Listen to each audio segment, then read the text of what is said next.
In this video, I will show you how you can add favorite contacts to any iPhone. Now there are two methods on how to do that. The first method is that if you have updated your iPhone to the iOS 26, then just go to the phone app, and from here just go to the calls section. Then tap on edit. Now over here you will find the option of add favorite. Now just select add favorite and select a contact which you want to add to favorite.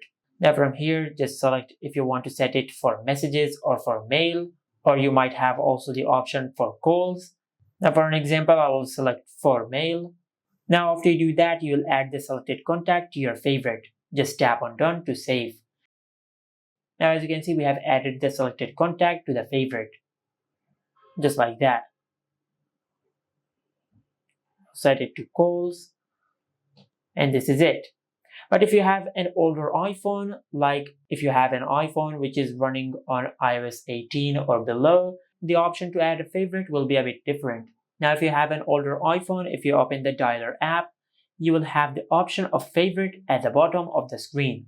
Just tap on favorite, then tap on the plus icon and select the contact which you want to add to your favorite. But as you can see, this has changed after iOS 26. Just like that.